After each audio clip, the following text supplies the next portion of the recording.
Perdón. Este fue un sermón predicado por el reverendo Carlos Haddon Spurgeon. Yo soy el que borro tus rebeliones por amor de mí mismo, y no me acordaré de tus pecados. Isaías 43:25. Hay algunos pasajes de la Sagrada Escritura que han sido bendecidos más abundantemente para la conversión de almas que otros. Pueden llamarse textos de salvación. Es posible que no podamos descubrir cómo o por qué es, pero ciertamente es un hecho que algunos versículos elegidos han sido más utilizados por Dios para llevar a los hombres a la cruz de Cristo que otros en su palabra.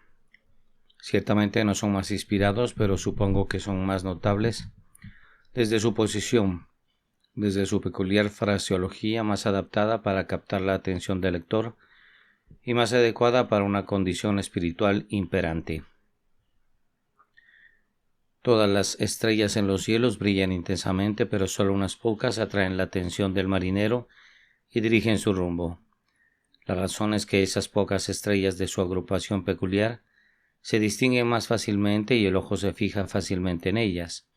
Así supongo que es con esos pasajes de la palabra de Dios que atraen especialmente la atención y dirigen al pecador a la cruz de Cristo. Sucede que este texto es uno de los principales de ellos. En mi experiencia he encontrado que es muy útil. De los cientos de personas que han venido a mí para narrar su conversión y experiencia, he encontrado una gran parte que ha visto el cambio divino que ha sido hecho en sus corazones. Al escuchar esta preciosa declaración de misericordia soberana leída y la aplicación de ella con poder a sus almas. Yo soy el que borro tus rebeliones por amor de mí mismo y no me acordaré de tus pecados. Por lo tanto, esta mañana me siento algo complacido de tener ese texto, porque anticipo que mi maestro me traerá almas. También siento un poco de miedo de estropear el pasaje por mi manejo imperfecto del mismo. Por lo tanto, me depositaré implícitamente en la ayuda del Espíritu, para que lo que hable pueda ser sugerido por él, y todo lo que él diga que yo pueda hablar con la exclusión de mis propios pensamientos tanto como sea posible. Notaremos primero esta mañana los receptores de la misericordia, las personas de quienes el Señor está hablando aquí. En segundo lugar, el acto de misericordia. Yo soy el que borro tus rebeliones. En tercer lugar, la razón de la misericordia, por amor de mí mismo. Y en cuarto lugar, la promesa de misericordia, no me acordaré de tus pecados. Primero, estamos a punto de ver quiénes son los receptores de la misericordia y quisiera que todos escucharan. Quizá hay algunos extraviados aquí que son los más grandes entre los pecadores, algunos que han pecado contra la luz y el conocimiento, que han hecho todo lo posible por pecar, de modo que vienen aquí condenándose a sí mismos. Pueden temer que para ellos no haya piedad ni perdón. Estoy a punto de hablarles de la bondad amorosa de nuestro glorioso Jehová, y que algunos de ustedes sean inducidos a leer su propia condición en casos de esos caracteres que les describiré. Si recurren a sus Biblias encontrarán quiénes son las personas aquí mencionadas. Mire, por ejemplo, el versículo 22 del capítulo del que se extrae nuestro texto y verá, primero, que era un pueblo sin oración. No me has invocado, oh Jacob, y no hay algunos sin oración sentados o parados aquí esta mañana. No podría caminar a lo largo de sus bancos y señalar con el dedo a uno y otro y decir, usted no es de oración. O no podría extender mi mano hacia uno y otro sobre esta plataforma y decir, ¿no has estado con Dios en secreto y has tenido una comunión cercana con Él? Estos sin oración pueden haber repetido muchas formas de oración, pero el deseo de respirar las palabras vivas no han salido de sus labios. Has vivido pecador hasta este momento sin una oración sincera y sin una intercesión. Y si una intercesión ha sido forzada de tus labios por un miedo que se apoderó de ti, si un grito ha salido de ti en el sufrimiento de un lecho de enfermedad, porque los dolores de la muerte se apoderaron de ti, si no ha sido tu costumbre orar, las impresiones de ese periodo de prueba pronto se han olvidado. ¿Es la oración su práctica constante, mis oyentes? ¿Cuántos de ustedes ahora antes que yo? Sí. Y también detrás de mí deben confesar que no han orado, que no es su costumbre mantener comunión con Dios. Las almas sin oración son almas sin Cristo. No puedes tener comunión real con Cristo ni comunión con el Padre, a menos que te acerques a su propiciatorio y estés a menudo allí. Y sin embargo, si están condenando a sí mismos y se lamentan de que esta ha sido su condición, no necesitan desesperarse, porque esta misericordia es para ustedes. No me has invocado, Jacob. Sin embargo, yo el que borro tus rebeliones por amor de mí mismo. Así pues, estas personas despreciaban la religión. Observa el lenguaje del mismo versículo. ¿Te has cansado de mí, oh Israel? Y no puedo decirles a algunos aquí que desprecian la religión, que odian a Dios. Están cansados de él y no aman sus servicios. En cuanto al día de reposo, ¿no les parece a muchos de ustedes el día más agotador de la semana? Y de hecho, ¿no revisas tu libro mayor el sábado por la tarde? Si se viera obligado a asistir a un lugar de culto 2 veces en el día de reposo, ¿no le parecería la mayor y más terrible dificultad que se le podía infligir? Tienes que encontrar algo de diversión mundana para que las horas del día de reposo pasen con comodidad. Lejos de desear que las congregaciones nunca se rompan y que el sábado dure por la eternidad, ¿no es para algunos de ustedes el día más tedioso de la semana? ¿Sientes que es cansón y te alegra cuando se termina? ¿No entiendes el sentimiento expresado por el poeta?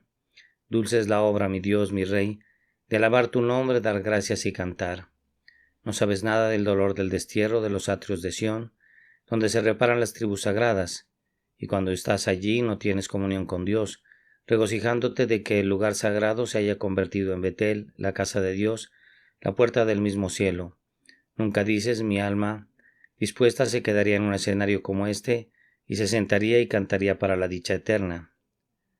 Ah, no solo la religión es desagradable para ti, sino que es un cansancio.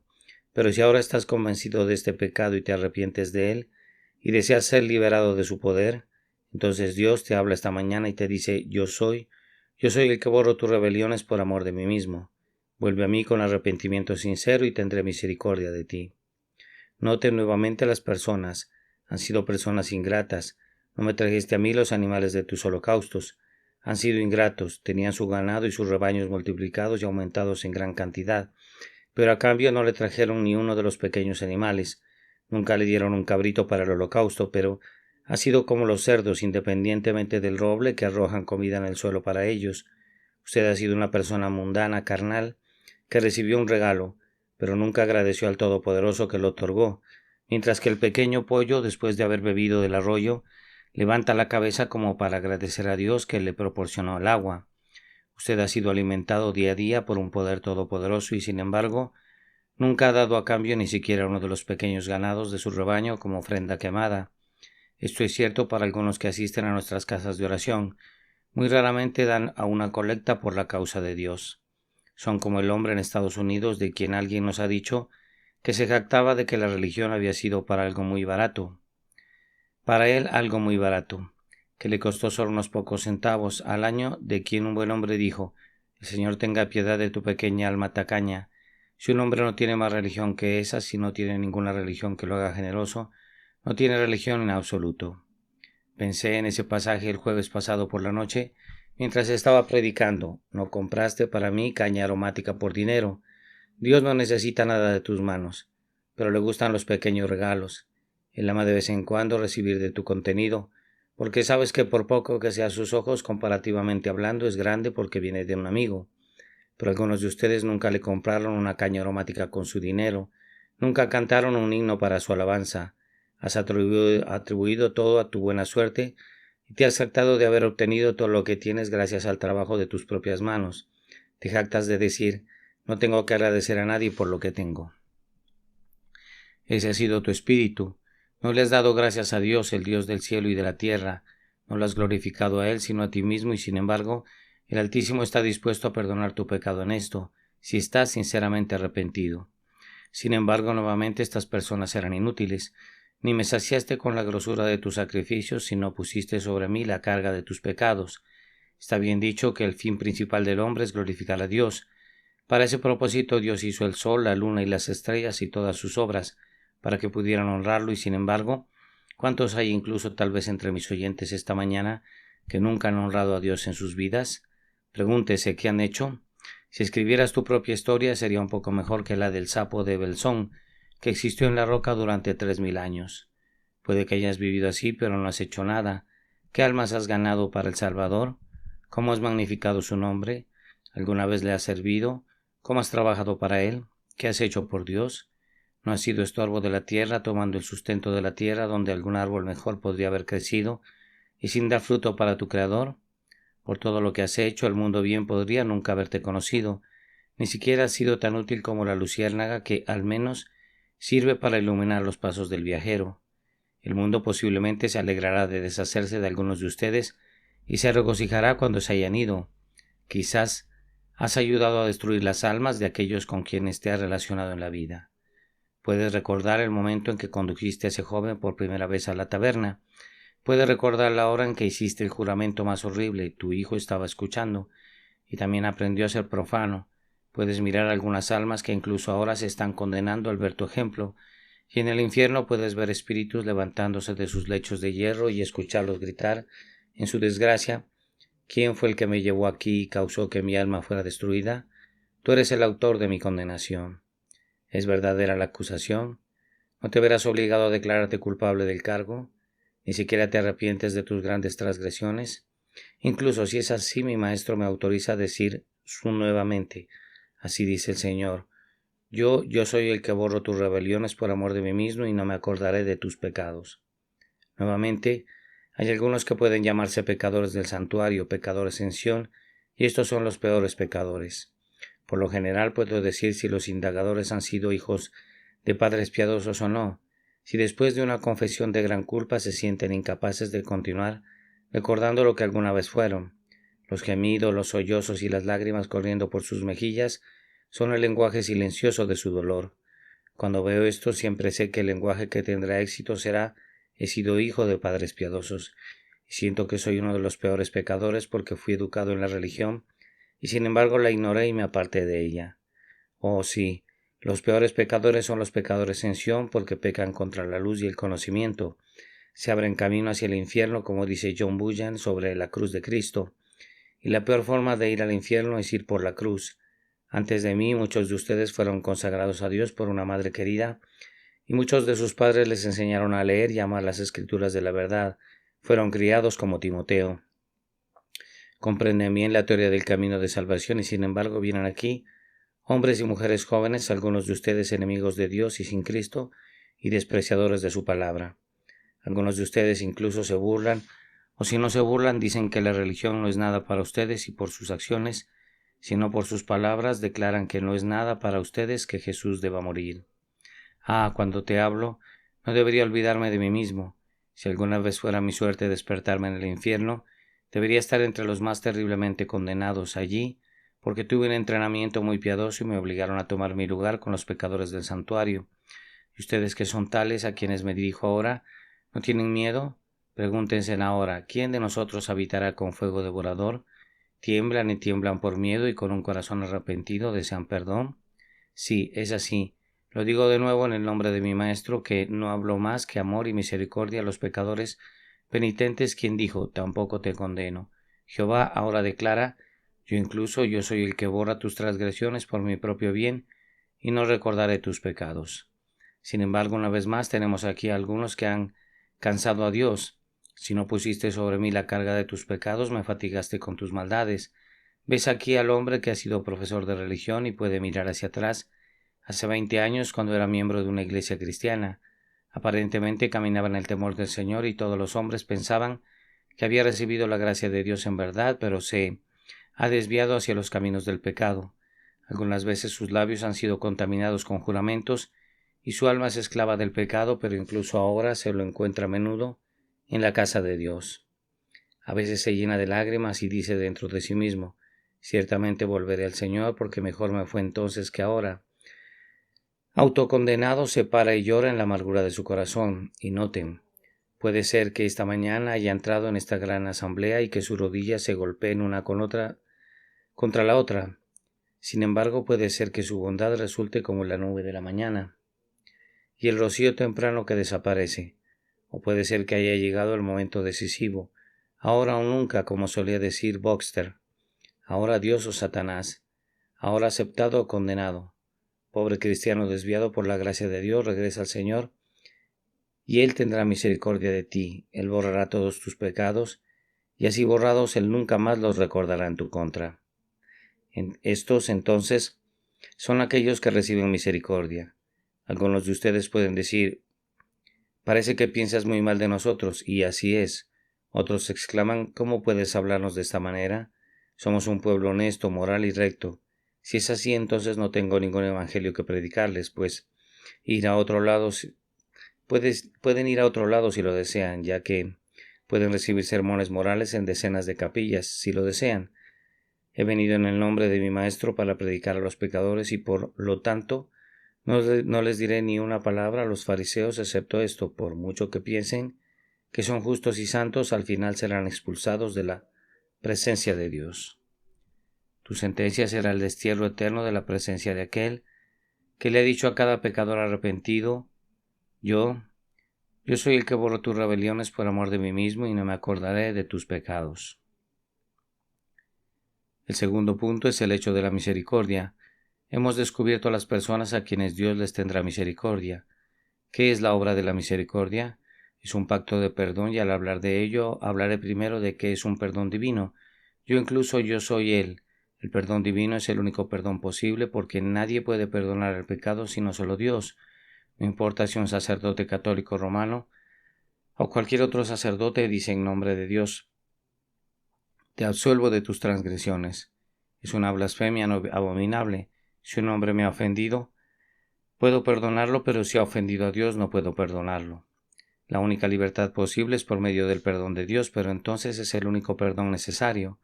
Supongamos que he pecado tanto que el rey o la reina no me perdonan, que mis hermanos no me perdonan y que no puedo perdonarme a mí mismo.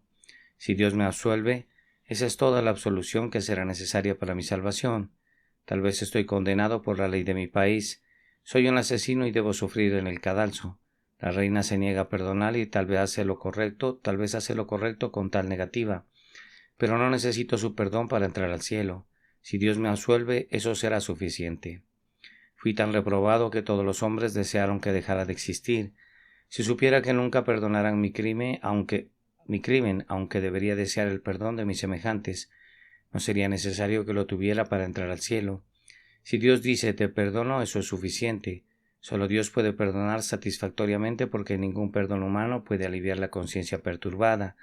El fariseo que se cree justo puede contentarse con entregarse a las manos de un sacerdote para que lo hagan dormir en la cuna del engaño. Pero el pobre pecador convencido quiere algo más que la arrogante sentencia de un sacerdote. Aun con 10,000 sacerdotes y todos sus encantamientos, siente que todo es en vano, a menos que Jehová mismo diga, he borrado tus rebeliones por amor de mí mismo. De nuevo es sorprendente el perdón, porque el texto habla como si Dios mismo estuviera sorprendido de que tales pecados fueran perdonados. Incluso yo, es tan sorprendente que se repita de esta manera para que ninguno de nosotros dude de ello, y es sorprendente para el pobre pecador cuando despierta por primera vez a su pecado y peligro.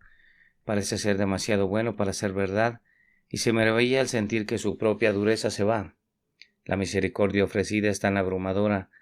Se dice que Alejandro, cada vez que atacaba una ciudad, ponía una luz delante de la puerta de la misma, y si los habitantes se rendían antes de que se apagara la luz, los perdonaba, pero si la luz se apagaba primero, los mataba a todos. Pero nuestro Maestro es más misericordioso que éste, porque si hubiera manifestado gracia solo mientras una pequeña luz ardería, ¿dónde deberíamos haber estado? Hay algunos aquí con 70 u 80 años de edad y Dios todavía les tiene misericordia. Pero hay una luz que sabes que una vez apagada se extingue toda esperanza de perdón, la luz de la vida. Mira entonces, hombre canoso, tu vela está casi consumida, casi apagada. 80 años has estado aquí viviendo en pecado y sin embargo, la misericordia te espera, pero pronto partirás y me recordarás, entonces ya no habrá esperanza para ti. Pero, sorprendente gracia, el mensaje de la misericordia todavía está proclamando. Porque mientras la lámpara se mantenga encendida, el pecador más vil puede volver. Misericordia indescriptible. No hay pecador del infierno tan negro que Dios no pueda dejarlo blanco. No hay quien salga del pozo tan culpable que Dios no pueda y esté dispuesto a perdonarlo, porque Él declara el hecho maravilloso, yo soy el que borro tus rebeliones. Observe una vez más que es un perdón presente, no dice que yo soy el que borrará tus rebeliones, sino que las borrará ahora. Hay quienes creen, o al menos parecen imaginar, que no es posible saber si nuestros pecados son perdonados en esta vida. Podemos tener la esperanza, se piensa, de que al fin habrá un equilibrio para nuestro lado, pero esto no satisfará a la pobre alma que realmente está buscando el perdón y está ansiosa por encontrarlo. Y por lo tanto, Dios nos ha dicho benditamente que ahora borra nuestro pecado, que lo hará en cualquier momento que el pecador crea. Tan pronto como él confía en su Dios crucificado, todos sus pecados son perdonados, ya sean pasados, presentes o futuros, incluso suponiendo que aún no los haya cometido, todos están perdonados. Si vivo 80 años después de recibir el perdón, sin duda caeré en muchos errores, pero el único perdón servirá tanto para ellos como para los pasados. Jesucristo llevó nuestro castigo y Dios nunca requerirá de mis manos el cumplimiento de la ley que Cristo ha honrado en mi lugar, porque entonces habría injusticia en el cielo. Y eso está lejos de Dios. No es más posible que un hombre perdonado se pierda que Cristo lo pierda, porque Cristo es la garantía del pecador. Jehová nunca requerirá que mi deuda sea pagada 2 veces, que nada imponga o nadie imponga injusticia al Dios de toda la tierra, que nadie suponga que Él impondrá 2 veces la pena de un pecado. Si has sido el mayor de los pecadores, puedes tener el mayor perdón del pecador, y Dios puede otorgarlo ahora. No puedo evitar notar la plenitud de este perdón. Supongamos que llamas a tu acreedor y le dices: no tengo nada con qué pagar. Bueno, dice, puedo emitir una angustia contra usted y ponerlo en prisión y mantenerlo allí. Todavía respondes que no tienes nada y que él debe hacer lo que pueda. Supongamos que él entonces dijera: lo perdonaré todo. Ahora te sorprendes y dices: ¿puede ser posible que me condones esa gran deuda de 1000 libras? Él responde: sí, lo haré. Pero, ¿cómo voy a saberlo? Aquí está la nota. La toma, la tacha, se la devuelve y dice: aquí hay una absolución completa, la he borrado. Entonces trata el Señor con los penitentes. Él tiene un libro en el que todas sus deudas están escritas, pero con la sangre de Cristo tacha la letra de los decretos que están escritos en tu contra. La nota se destruye y no exigirá el pago por ella nuevamente. El diablo a veces insinúa lo contrario, como lo hizo con Martín Lutero. Tráeme el catálogo de mis pecados, dijo Lutero, y trajo un pergamino negro y largo. ¿Eso es todo?, dijo Lutero. No, dijo el diablo, y trajo otro más, y ahora, dijo el heroico santo de Dios, escribe a pie del pergamino: la sangre de Jesucristo su Hijo limpia de todo pecado. Eso es una completa absolución. Tercero, ahora muy brevemente, la tercera cosa, la razón de la misericordia. Dice un pobre pecador: ¿por qué Dios debería perdonarme? Estoy seguro de que no hay razón para que lo haga, porque nunca he hecho nada para merecer su misericordia. Escuche lo que Dios dice: no estoy dispuesto a perdonarte por ti, sino por mí. Pero, Señor, no estaré lo suficientemente agradecido. No estoy dispuesto a perdonarte por tu gratitud, sino por amor de mi nombre. Pero, Señor, si me llevan a tu iglesia, puedo hacer muy poco por tu causa en años futuros, porque he pasado mis mejores días al servicio del diablo. Seguramente las impurezas de mi vida no pueden ser dulces para ti, oh Dios. No me comprometeré a perdonarte por tu bien, sino por el mío. No te necesito, dice Dios. Puedo hacerlo también sin ti como contigo. El ganado sobre 1000 colinas es mío, y si quisiera podría crear una raza entera de hombres para mi servicio, que deberían ser tan famosos como los grandes monarcas o el predicador más elocuente, pero puedo hacerlo sin ellos como con ellos, y te perdono por tanto por mi causa. ¿No hay esperanza para un pecador culpable aquí? Nadie puede alegar que sus pecados son demasiado grandes para ser perdonados. La cantidad de culpa se deja totalmente fuera de consideración, ya que Dios perdona, no acusa al pecador, no por causa del pecador, sino por sí mismo. Alguna vez escucho hablar de un médico que visitaba a un hombre en una camilla. Cuando el pobre hombre dijo: no tengo nada que pueda darle para que me preste atención, pero dice el médico: no pedí nada, te atiendo por pura benevolencia y además para demostrar mi habilidad. No me importará cuánto tiempo vivas. Me encanta probar mi habilidad y hacerle saber al mundo que tengo poder para curar enfermedades. Quiero hacerme un nombre, y así dice Dios: deseo tener un nombre para la misericordia, para que cuanto peor seas, más Dios sea honrado en tu salvación. Ve entonces a Cristo, pobre pecador desnudo, sucio, pobre, miserable, vil, perdido, muerto. Ven como eres, porque no se requiere de ti excepto la necesidad de Él. Esto te da es el rayo ascendente de su espíritu. Por amor de mí mismo, dice Dios, perdonaré. Cuarto, ahora para concluir la promesa de la misericordia. Y no me acordaré de tus pecados. Hay algunas cosas que incluso Dios no puede hacer. Aunque es cierto que es omnipotente, hay algunas cosas que no puede hacer. Dios no puede mentir, no puede abandonar a su pueblo, no puede negar su pacto. Y esta es una de las cosas que se podría pensar que no podría hacer, es decir, olvidar. Es imposible que Dios lo olvide. Nosotros las criaturas finitas olvidamos muchas cosas, pero ¿puede el Todopoderoso hacerlo alguna vez? Dios, que cuenta las estrellas y las llama todas por sus nombres, ¿quién sabe cuántos organismos microscópicos hay en el poderoso océano? ¿Quién nota cada grano de polvo que flota en el aire del verano y conoce cada hoja del bosque? ¿Puede él dejar de recordar? Quizás podamos responder no en cuanto al hecho absoluto de la comisión del hecho, pero hay sentidos en los que la expresión es completamente precisa. ¿En qué sentido debemos entender el olvido de Dios de nuestros pecados? En primer lugar, Él no exigirá castigo para nosotros cuando finalmente lleguemos ante su tribunal de juicio. El cristiano tendrá muchos acusadores. El diablo vendrá y dirá: ese hombre es un gran pecador. No lo recuerdo, dice Dios. Ese hombre se rebeló contra ti y te maldijo, dice el acusador. No lo recuerdo, dice Dios, porque he dicho que no recordaré sus pecados. La conciencia dice: pero Señor, es verdad, pequé contra ti muy gravemente. No lo recuerdo, dice Dios. Dije: no recordaré sus pecados. Dejen que todos los demonios del pozo clamen en el oído de Dios y dejen que griten vehementemente una lista de nuestros pecados. Podemos defendernos con valentía en este gran día y cantar: ¿quién acusará a los elegidos de Dios? Porque Dios ni siquiera recuerda su pecado. El juez no lo recuerda, y entonces ¿quién castigará? Injustos como éramos, malvados como hemos sido, sin embargo, lo ha olvidado todo. ¿Quién entonces puede recordar lo que Dios ha olvidado? Él dice: echaré tus pecados a las profundidades del mar, no en las aguas poco profundas donde podrían pescarse nuevamente, sino en las profundidades del mar donde Satanás mismo no puede encontrarlos. No existen pecados registrados contra el pueblo de Dios. Cristo los ha quitado tanto que el pecado se convierte en una noción para los cristianos. Todo se ha ido y por la sangre de Jesús están limpios. El segundo significado de esto es: no recordaré tus pecados para sospechar de ti. Hay un padre y él tiene un hijo descarriado que se fue para vivir una vida de holgura y despilfarro, pero después de un tiempo vuelve a casa en un estado de penitencia. El padre dice: te perdonaré, pero al día siguiente le dice a su hijo menor: mañana hay que hacer negocios en un pueblo lejano y aquí tienes el dinero para que lo hagas. No confía en el pródigo que regresó. He confiado en él antes con dinero, se dice el padre, y él me robó y me da miedo volver a confiar en él. Pero nuestro Padre Celestial dice: no recordaré tus pecados. No solo perdona el pasado, sino que confía en su pueblo con talentos preciosos. Nunca sospecha de ellos, nunca tiene un pensamiento de sospecha.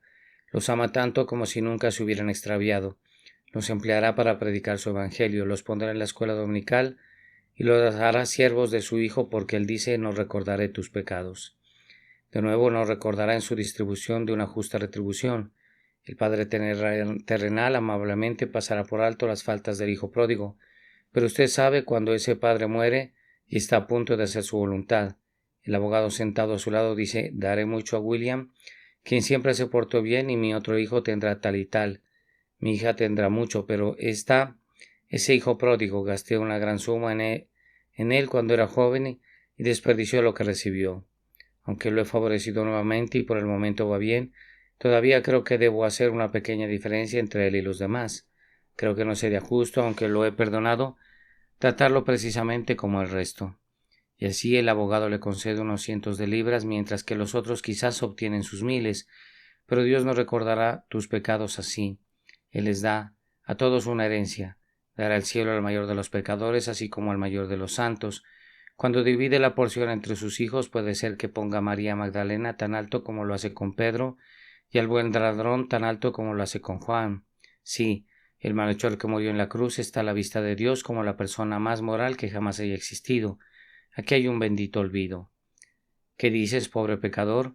¿Tu corazón está atraído por una misteriosa inspiración al pie de la cruz? Entonces le agradezco a mi Maestro, porque confío en que el único objetivo de mi vida es ganar almas para Cristo, y si puedo ser bendecido en eso, mi vida será feliz. ¿Aún dices: mis pecados son demasiado grandes para ser perdonados? No, Pero, hombre, tan alto como el cielo está sobre la tierra, tan grande es su misericordia sobre tus pecados, y tan alta su gracia que excede tus pensamientos. Oh, pero usted dice, Él no me aceptará. Entonces, ¿cuál es entonces el significado de este texto? Él puede salvar perpetuamente, este, el que a mí viene no le echo fuera, y de nuevo, el que quiere venga y beba del agua de la vida gratuitamente. ¿Aún dices, esto no me incluye a mí? Oh, no seas tan incrédulo si no cree. Oh, si tuviera el poder, Dios sabe que lloraría para ganar sus almas. Pero nuestra compasión es débil y no puede más que llorar donde más ama. No puedo hacer nada más que predicar el Evangelio de Dios, pero desde el momento en que Cristo me perdonó no puedo evitar hablar de su amor. Me aparté de su Evangelio y no quise ninguna de sus reprensiones. No me importó su voz o su palabra. Esa bendita Biblia yacía sin leer. Estas rodillas se negaron a doblarse en oración y mis ojos miraron la vanidad. ¿No ha perdonado? ¿No ha perdonado? Sí.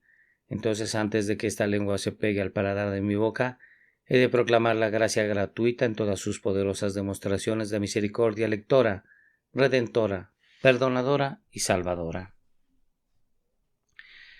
Oh, qué fuerte debería cantar viendo que estoy fuera del infierno y liberado de la condenación. Y si estoy fuera del infierno, ¿por qué no deberías estarlo tú? ¿Por qué debo ser salvo y no otro? Fue por los pecadores. Recuerden que Jesús vino, María Magdalena, Saulo de Tarso, el mayor de los pecadores, fueron aceptados. ¿Y por qué concluyes tontamente que eres expulsado? Oh, pobre penitente, si pereces será el primer penitente que lo haya hecho. Dios les dé su bendición, mis queridos amigos, por el amor de Cristo. Amén y amén. Perdón. Este es un sermón que fue predicado la mañana del sábado 20 de mayo de 1855 por Carlitos Haddon Spurgeon en Exeter Hall, Strand. Yo soy el que borro tus rebeliones por amor de mí mismo, y no me acordaré de tus pecados.